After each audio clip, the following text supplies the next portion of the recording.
गुरुजी सदा सहाय। ओम नमः शिवाय। गुरुजी सदा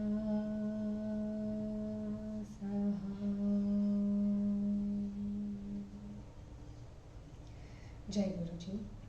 अथ श्री वामन पुराणं चतुर्शीतिः अध्यायः। नारद उवाच यानजप्यान भगवद्भक्ता प्रह्लादो दानवो जपत गजेन्द्रमोक्षणादींस्तु चतुर्स्थान वदस्व मे। पुलत्स्य उवाच शृणुष्व कथयिष्यामि जप्यानेतांस्तपोधन दुःखं प्रनाशो भवति ये रुक्ते संश्रुते स्मृते। गजेन्द्रमोक्षणं त्वादौ शृणुष्व तदनन्तरं सारस्वतं ततः पुण्यो पापप्रशमनोस्तवो। सर्वरत्नमयः श्रीमान् त्रिकुटो नाम पर्वतः सुतः पर्वतराजस्य सुमेरुर्भास्करधृतेः क्षीरोदजलवीच्यग्रे द्योतामलशिलातलः उत्थितः सागरं भित्त्वा देवर्षिगणसेवितः अप्सरोभिः परिवृत्तः श्रीमान् प्रस्रवणाकुलः गन्धर्वे किन्नरे सिद्धचारणपन्नगे विद्याधरे सपन्तिक्ते संयतिश्च तपस्विभिः वृकद्वीपी गजेन्द्रैश्च वृत्तगात्रो विराजते पुन्नागे कर्णिकारैश्च बिल्वामलकपाटले च्यूतनीपकदम्बैश्च चन्दनागुरुचम्पके शालैस्तालैस्तमालैश्च सरलार्जुनपर्पटे तथान्यैर्विविधे वृक्षे सर्वतः समलङ्कृतः नानाधात्वङ्किते शृङ्गे प्रस्रविद्धः समन्ततः शोभितो रुचिरप्रख्यैस्त्रिभिर्विस्तीर्ण सानुभिः मृगे शाखा मृगे सिंहैर्म्रातंशै च सदा मदे जीवं जीवकसङ्गुष्ठे चक्रो कोरशिखिनादिते तस्यैकं काञ्चनं शृङ्गं सेवतेयं दिवाकरः नानापुष्पसमाकीर्ण नानागन्धादिवासितं द्वितीयं राजतं शृङ्गं सेवतेयं निशाकरः पाण्डुराम्बुदसङ्काशं तुषारचयसं निभम् वज्रेन्द्रनीलवैडूर्यन्ते भोजोभिर्भासयन् दिशः तृतीयं ब्रह्मसदनं प्रकृष्टं शृङ्गमुत्तमं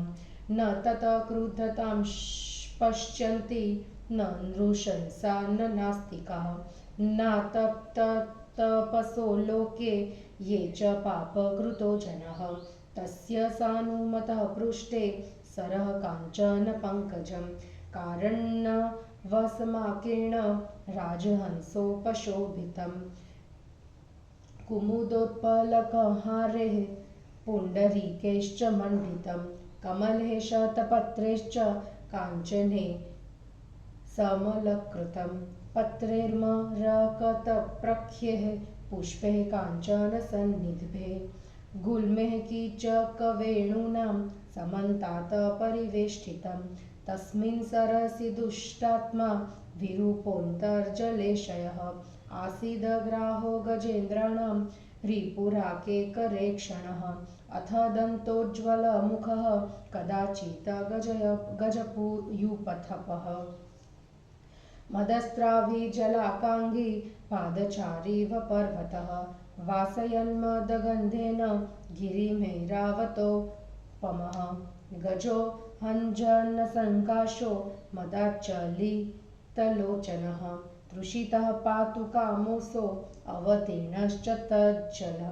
सलीलः पङ्कजवने यूथमध्यगतश्चरण गृहीतस्तेन रौद्रेण ग्राहेणाव्यक्तमूर्तिना पश्यन्तीनां करेणूनां क्रोशन्तीनां च दारुणं ह्रियते पङ्कजवने ग्राहेणातिबलीयसा वारुणे संयतः पाशैर्निष्प्रयत्नं गतिकृतः वेष्टयमानः सुधोरेस्तु पाशैर्नागो दृढैस्तथा विस्फुर्यः च यशाशक्ति विक्रोशं च महारवान् व्यथितः स निरुत्साहो गृहीतो घोरकर्मणा परमा पदमापन्नो मनसा चिन्तयद्विरम् स तु नागवरः श्रीमान् नारायणपरायणः तमेव शरणं देवं गतः सर्वात्मना तदा एकात्मा निगृहीतात्मा विशुद्धेनान्तरात्मना जन्मजन्मान्तराभ्यासात् भक्तिमान् गरुड्ध्वजे नान्यं देवं महादेवात् पूजयामास केशवात् मथितामृतफेनाभं शङ्खचक्रगदाधरं सहस्रशुभनामान मादिदेवमजं विभुं प्रगृह्य पुष्कराणिग्रह काञ्चनं कमलोत्तमम् आपद्विमोक्षमन्विच्छन् गजः स्तोत्रमुदीरयत् गजेन्द्र उवाच ॐ नमो मूलप्रकृत्यै अजिताय महात्मने अनाश्रिताय देवाय निःस्पृहाय नमोऽस्तु ते नम आधाय बीजाय आर्षेयाय प्रवर्तिते अनन्तराय चेकाय अव्यक्ताय नमो नमः नमो गुहाय गूढाय गुणाय गुणवर्तिने अप्रतक्रियाप्रमेयाय अतुलाय नमो नमः नमः शिवाय शान्ताय निश्चिन्ताय यशस्विने सनातनाय पूर्वाय पुराणाय नमो नमः नमो देवादिदेवाय स्वभावाय नमो नमः नमो जगत्प्रतिष्ठाय गोविन्दाय नमो नमः नमोऽस्तु पद्मनाभाय नमो योगोद्भवाय च विश्वेश्वराय देवाय शिवाय हरये नमः नमोऽस्तु तस्मै देवाय निर्गुणाय गुणात्मने नारायणाय विश्वाय देवानां परमात्मने नमो नमः कारणवामनाय नारायणायामितविक्रमाय श्रीशार्ङ्गचक्रासिगदाधराय नमोऽस्तु तस्मै पुरुषोत्तमाय गुह्याय वेदनिलयाय महोदराय सिंहाय दैत्यनिधनाय चतुर्भुजाय ब्रह्मोन्द्ररुद्रमुनिचारणसंस्तुताय देवोत्तमाय वरदाय नमोऽच्युताय नागेन्द्रदेश देहशयनासनसुप्रियाय गोक्षीर हेमशुकलिलकनिलधनुपमाय पीताम्बराय मधुकैटभनाशनाय विश्वाय चारुमुकुटाय नमोजराय नाभिप्रजात कमलस्थचतुर्मुखाय क्षीरोदकार्णवनिकेतयशोद्धराय नानाविचित्रमुकुटाङ्गदभूषणाय सर्वेश्वराय वरदाय नमो वराय भक्तिप्रियाय वरदीप्तिसुदर्शनाय फुल्लारविन्दविपुलाय तलोच्चनाय देवेन्द्रविघ्नशमनोद्धतपौरुषाय योगेश्वराय वीरजाय नमो वराय ब्रह्मायनाय त्रिदशायनाय लोकाधिनाथाय भवापनाय नारायणायात्महितायनाय महावराहाय नमस्करोमि कूटस्थमव्यक्तमचिन्त्यरूपं नारायणं कारणमादिदेवं युगान्तशेषं पुरुषं पुराणं तं देवदेवं शरणं प्रबध्ये योगेश्वरं चारुविचित्रमौलि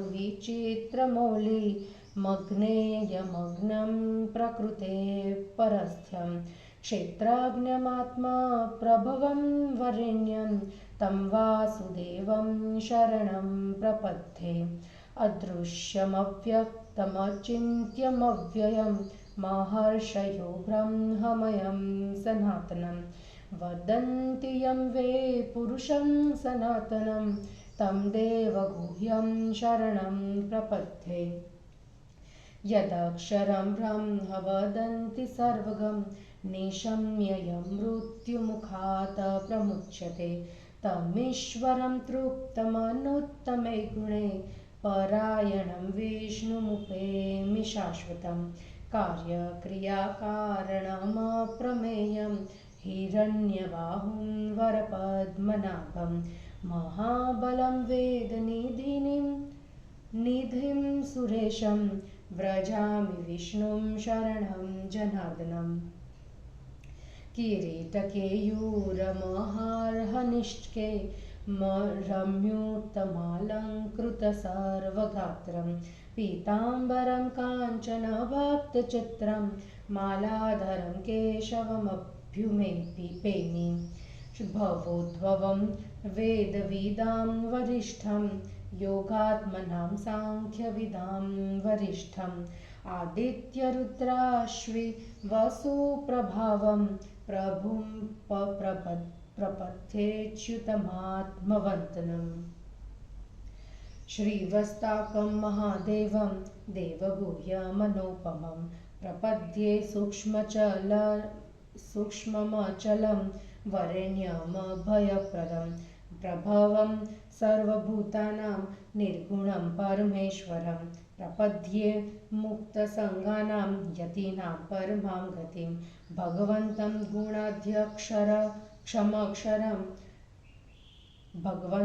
गुणाध्यक्षम् अक्षरं पुष्परेषणं शरण्यं शरणं भक्त्या प्रपद्ये भक्तवत्सलं त्रिविक्रमं त्रिलोकेशं सर्वेषां प्रपितामहं योगात्मानं महात्मानं प्रपद्येऽहं जनार्दनम्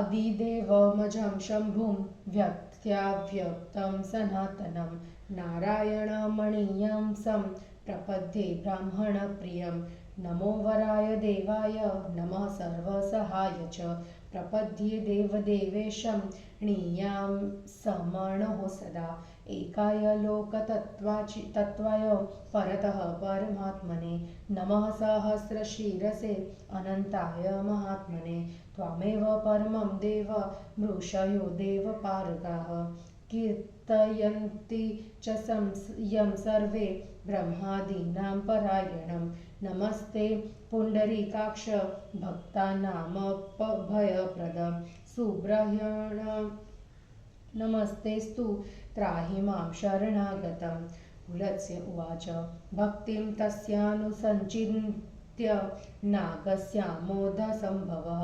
प्रीतिमान् भवद्विष्णुः शङ्खचक्रगदाधरः सान्निध्यं कल्पयामास तस्मिन् सरसिकेशवः गरुडस्थो जगत्स्वामी लोकाधारस्तपोधनः ग्राहग्रस्थं गजेन्द्रं तं च ग्राहं जलाशयात् उज्जहारा प्रमेयात्मा तरसा मधुसूदनः स्थलस्थं धारयामास ग्राहं चक्रेण माधवः मोक्षयामास नागेन्द्रं पाशेभ्यः शरणागतं स हि देवलशापेन हुहुर्गन्धर्वसत्तमः ग्राहत्वमगमत् कृष्णाद् वधं प्राप्य दिवं गतः गजोऽपि विष्णुना स्पृष्टो जातो दिव्यवपुः पुमान् आपद्विमुक्तो युगपद गजगन्धर्वसत्तमो प्रीतिमान् पुण्डरीकाक्षः शरणागत वत्सलः अभवत् त्वथ देवेशस्थाभ्यां चैव प्रपूजितः। इदं च भगवान् योगी गजेन्द्रं शरणागतं प्रोवाच मुनिशार्दूल मधुरं मधुसूदनः।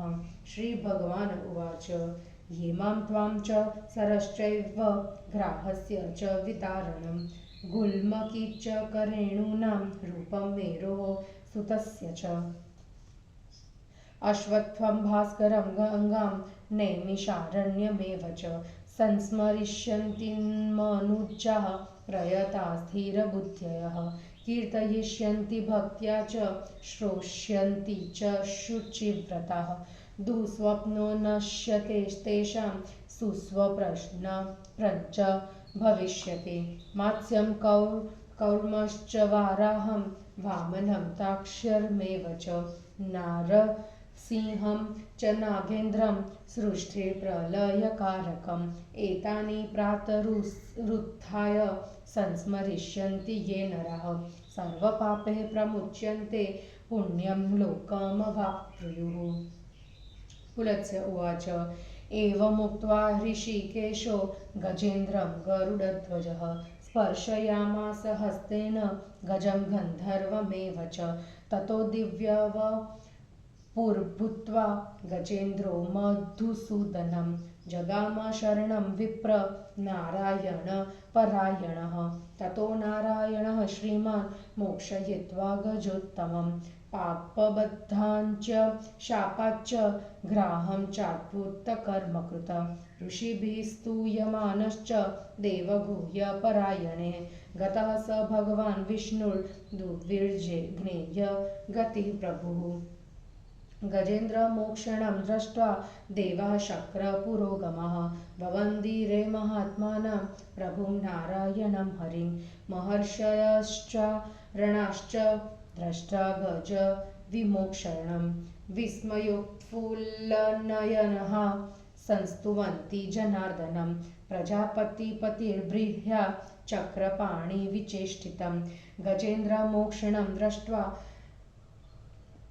इदं वचनमब्रवीत् य इदं शृणुयान्तिन्त्यं प्रातरुत्थाय मानवः प्राप्नुयात् परमां सिद्धिं दुःस्वप्रस्तस्य नश्यति गजेन्द्रमोक्षणं युक्पुण्यं सर्वपापप्रणाशनं कथितेन स्मृतेनाथ श्रुतेन च तपोधन गजेन्द्रमोक्षणेनेह सदः पापात् प्रमुच्यते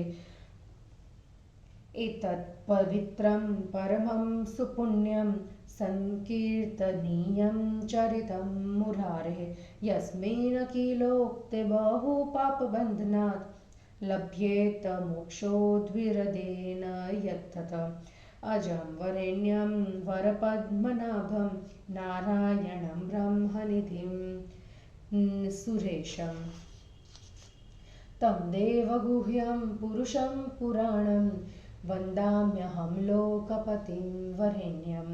पुलत्स्य उवाच एतत्तवोक्तं प्रवरं स्तवानां स्तवं मुरारेर्वनृनागकीर्तनं यं कीर्त्य संश्रुत्य तथा विचिन्त्य पापापनोदं पुरुषो लभेत।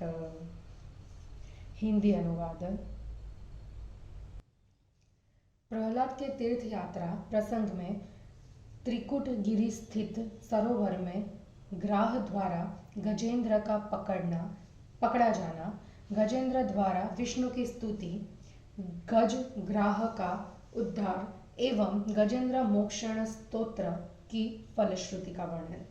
नारद जी ने कहा, धनुवंश में उत्पन्न हुए प्रहलाद ने भगवान की भक्ति से भावित होकर जप पाठ करने योग्य गजेंद्र मोक्षणादि जिन 4 स्तोत्रों का जप किया था, उन चारों स्तोत्रों का आप मुझे बतलाइए।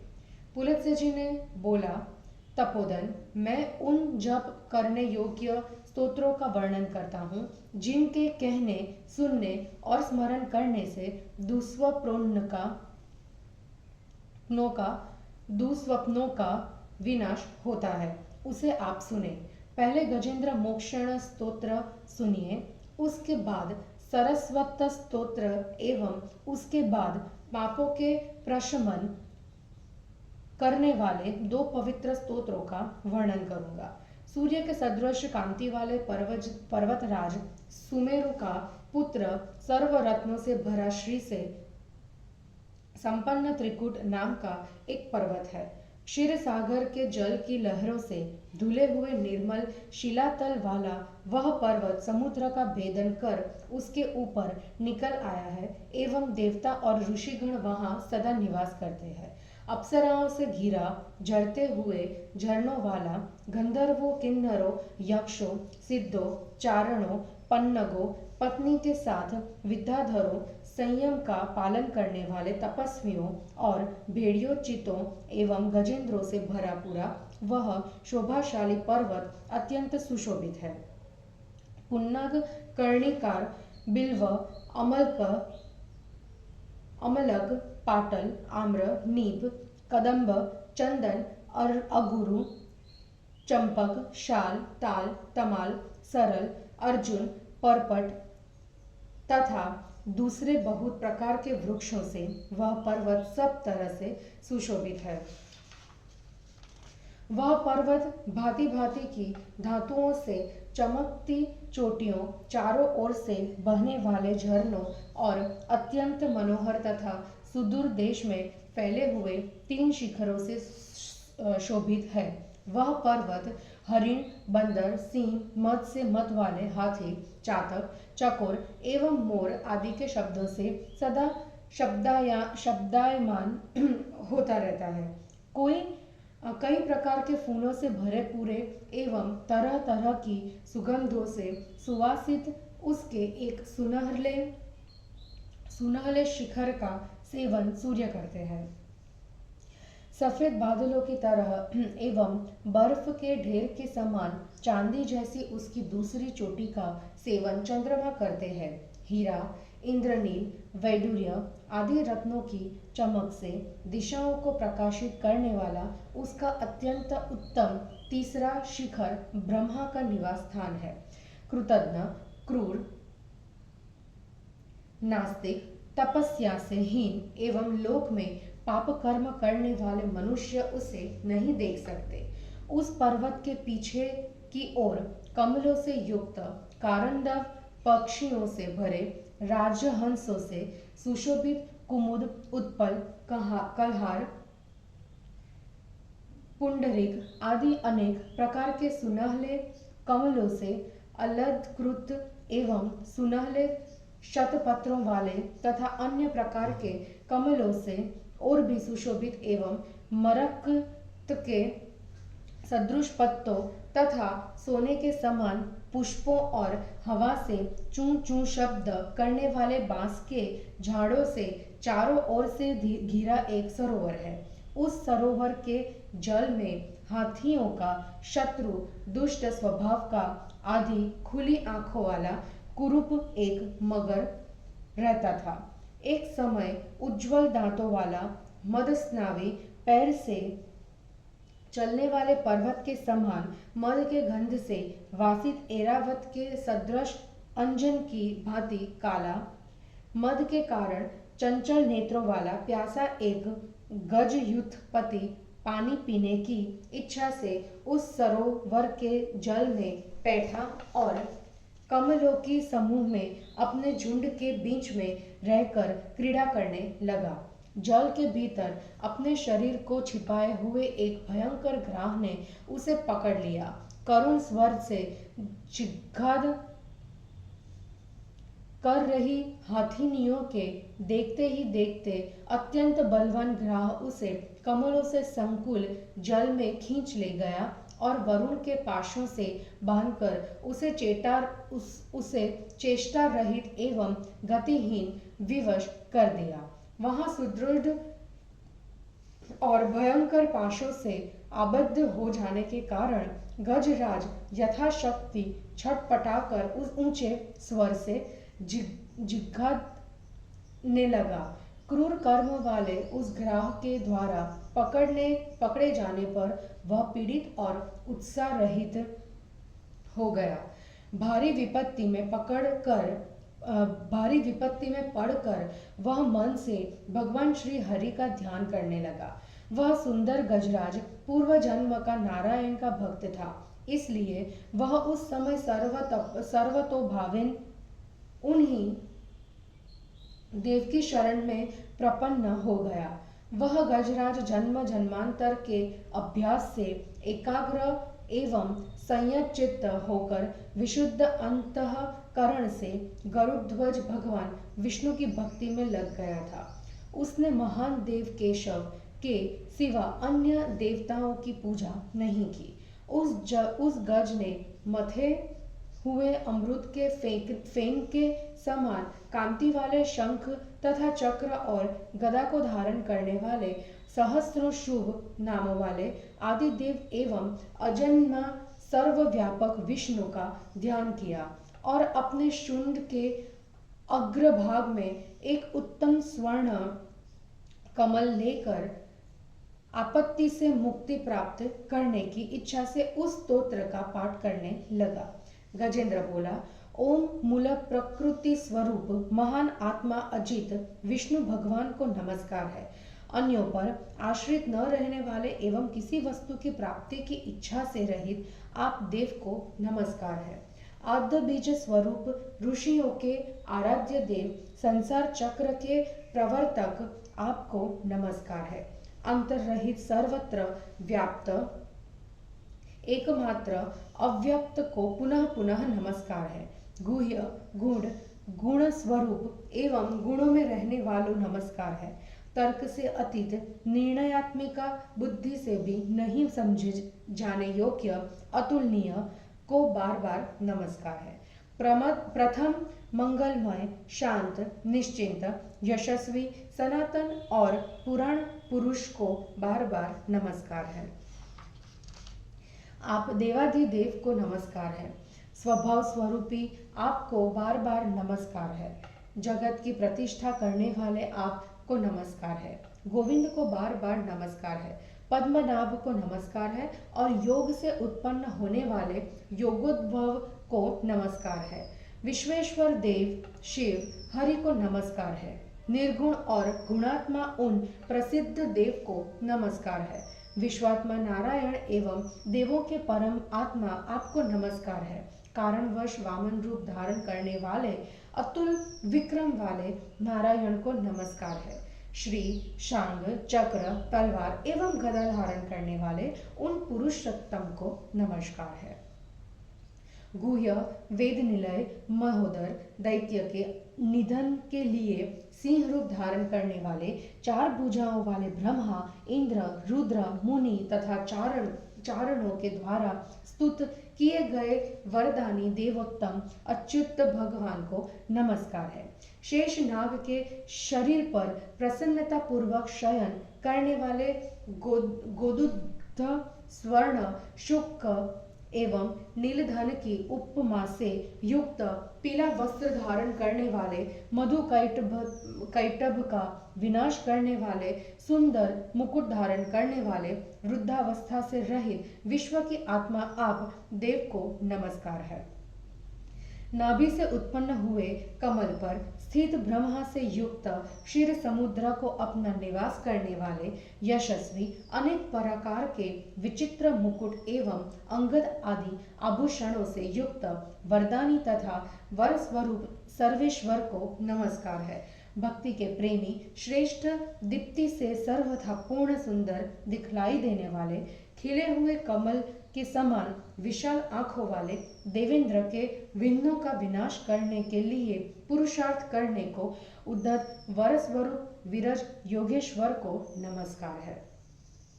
ब्रह्मा और अन्य देवों के आधार स्वरूप लोकाधिनाथ भवहर्ता नारायण आत्महित के आश्रय स्थान महावराह को नमस्कार करता हूँ।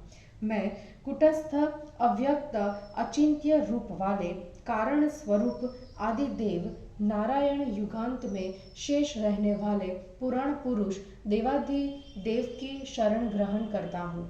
मैं योगेश्वर सुंदर विचित्र रंगों से युक्त मुकुट को धारण करने वाले अग्नेय सर्वश्रेष्ठ प्रकृति के परे अवस्थित क्षेत्रज्ञ आत्म प्रभाव वरेण्य उन वासुदेव की शरण ग्रहण करता हूँ। ब्रह्मर्षि जन जिन्हें अदृश्य अव्यक्त अचिंतनीय अव्यव्य ब्रह्ममय और सनातन पुरुष कहते हैं, उन देव गुह्य की मैं शरण ग्रहण करता हूँ। ब्रह्मवेत्ता जिसे अक्षर एवं सर्वव्यापी ब्रह्म कहते हैं तथा जिसके श्रवण से मृत्यु के मुख से मुक्ति मिल जाती है, मैं उसी श्रेष्ठ गुणों से युक्त आत्मतृप्त शाश्वत आश्रय स्वरूप ईश्वर की शरण ग्रहण करता हूँ। मैं कार्य क्रिया और कारण स्वरूप प्रमाण से अगम्य हिरण्य बाहु नाभि में श्रेष्ठ कमल धारण करने वाले महाबलशाली वेदों की निधि सुरेश्वर जनार्दन विष्णु की शरण में जाता हूँ। मैं किरीट केयूर एवं अति मूल्यवान श्रेष्ठ मणियों से सुसज्जित समस्त शरीर वाले पीतांबर धारण करने वाले स्वर्णिम पत्र रचना से अलंकृत माला धारण करने वाले केशव की शरण में जाता हूँ। मैं संसार को उत्पन्न करने वाले वेद के जानने वालों में श्रेष्ठ योगात्माओं तथा सांख्य शास्त्र के ज्ञाताओं में श्रेष्ठ आदित्य रुद्र अश्विनी कुमार एवं वसुओं के प्रभाव से युक्त अच्युत आत्मस्वरूप प्रभु की शरण ग्रहण करता हूँ। मैं श्रीवत्स चिन्ह धारण करने वाले महान देव देवताओं में गुह्य उपमा से रहित सूक्ष्म अचल तथा अभय देने वाले वरेण्य देव की शरण ग्रहण करता हूँ। मैं समस्त प्राणों की सृष्टि करने वाले निर्गुण निसंग यम और नियम का पालन करने वाले सन्यासियों की परम गति स्वरूप परमेश्वर की शरण ग्रहण करता हूँ। मैं गुणाध्यक्ष अक्षर कमल नयन आश्रय ग्रहण करने योग्य शरण देने वाले भक्तों से प्रेम रखने वाले भगवान की श्रद्धा पूर्वक शरण ग्रहण करता हूँ। मैं तीन पगों में तीनों लोकों को नाप लेने वाले तीनों लोकों के ईश्वर सभी के प्रपिता मह योग की मूर्ति महात्मा जनार्दन की शरण ग्रहण करता हूँ। आदिदेव अजन्मा शंभु व्यक्त और अव्यक्त स्वरूप सनातन परम सूक्ष्म ब्राह्मण प्रिय नारायण की शरण ग्रहण करता हूँ। श्रेष्ठ देव को नमस्कार है, सर्वशक्तिमान को नमस्कार है। मैं सदा सूक्ष्म से सूक्ष्म देव देवेश की शरण हूँ। लोक तत्व स्वरूप एकमात्र परात्पर परमात्मा सहस्र शेष महात्मा अनंत को नमस्कार है। वेदों के पारगामी ऋषिगण आपको ही परम देव एवं ब्रह्मा आदि देवों का आश्रय स्थान कहते हैं। हे पुंडरीकाक्ष, हे भक्तों को अभयदान देने वाले, आपको नमस्कार है। सुब्रह्मण्य, आपको नमस्कार है। आप मुझे शरणागत की रक्षा करें। पुलत्स्य जी बोले, शंख चक्र एवं गदा को धारण करने वाले सफलता के आश्रय विष्णु उस गजेंद्र की भक्ति का विचार कर प्रसन्न हो गए। उसके बाद संसार के आधार जगत स्वामी तपोधन केशव गरुड़ पर सवार हो उस सरोवर के निकट गए। अप्रमेय आत्मस्वरूप मधुसूदन ने ग्राह के द्वारा पकड़े गए उस गजेंद्र तथा उस ग्राह को वेगपूर्वक सरोवर से बाहर निकाला। माधव ने पृथ्वी पर स्थित ग्राह को चक्र के द्वारा विदीर्ण कर शरणापन्न गजेंद्र को बंधन से मुक्त कर दिया। देवल के शाप से ग्राह बना हुआ गंधर्व श्रेष्ठ हुहु भगवान श्री कृष्ण से मृत्यु पाकर स्वर्ग चला गया। भगवान विष्णु का स्पर्श होने से वह हाथी भी दिव्य शरीर धारण करने वाला पुरुष हो गया। इस प्रकार हाथी एवं गंधर्व श्रेष्ठ दोनों एक ही साथ संकट से मुक्त हो गए। मुनिवर उसके बाद उन दोनों से पूजित होकर शरणागत वत्सल पुंडरीकाक्ष देवेश प्रसन्न हुए और उन योगी भगवान मधुसूदन ने शरणागत गजेंद्र से यह मधुर वचन कहा। श्री भगवान ने कहा, स्थिर बुद्धि से पवित्र व्रत धारण करने वाले जो मनुष्य प्रयत्न पूर्वक मेरा, तुम्हारा तथा इस सरोवर का एवं ग्राह के विदारण गुल्म किचन कीचक, रेणु एवं मेरु पुत्र के रूप पीपल, सूर्य, गंगा और नैमिषारण्य का श्रद्धापूर्वक स्मरण एवं कीर्तन तथा श्रवण करेंगे, उनके दुस्वप्न का विनाश हो जाएगा एवं सुस्वप्न की सृष्टि होगी। जो मनुष्य प्रातःकाल उठकर मत्स्यावतार, कूर्मावतार, वराहावतार, वामनावतार, गरुड़, नरसिंहावतार, गजेंद्र और सृष्टि प्रलय करने वाले भगवान का स्मरण करेंगे, वो संपूर्ण पापों से मुक्त होकर पुण्य लोक को प्राप्त करेंगे। पुलत्स्य जी बोले, नारद जी, गजेंद्र से ऐसा कहकर गरुड़ध्वज ऋषिकेश ने हाथ से गजेंद्र और गंधर्व दोनों का स्पर्श किया।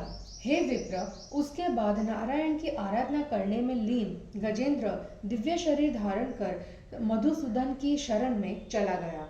उसके बाद अद्भुत कर्म करने वाले श्रीमान नारायण ने गजोत्तम एवं ग्राह को पाप बंध से एवं शाप से मुक्त किया। भगवद्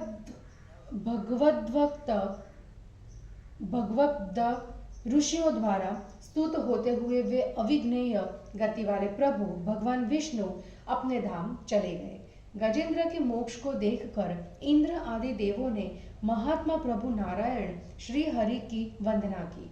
गज को ग्राह से मुक्त हुए देखकर विस्मय से खिले नेत्रों वाले महर्षियों एवं चारणों ने जनार्दन की स्तुति की। चक्रपाणि के गजेंद्र मोक्षण रूपी कर्म को देखकर प्रजापति ब्रह्मा ने यह वचन कहा, जो मनुष्य प्रातःकाल उठकर प्रतिदिन इसे सुनेगा वह परम सिद्धि को प्राप्त करेगा और उसका दुस्वप्न विनष्ट हो जाएगा। तपोधन गजेंद्र मोक्ष पवित्र और सब प्रकार के पापों का नाश करने वाला है। इस गजेंद्र मोक्ष के कहने, स्मरण करने और सुनने से मनुष्य तुरंत सभी पापों से मुक्त हो जाता है। मुरारी विष्णु का यह पवित्र चरित्र पुण्य प्रदान करने वाला तथा कीर्तन करने योग्य है।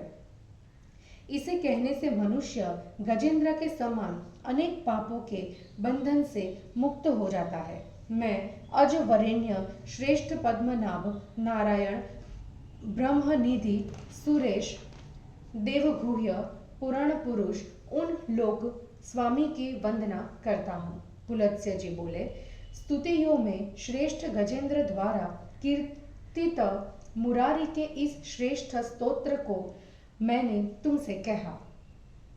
इसके कीर्तन, श्रवण तथा चिंतन करने से मनुष्य पापों से विमुक्त पा जाता है। इस प्रकार श्री वामन पुराण में 84वां अध्याय समाप्त हुआ। जय गुरु जी।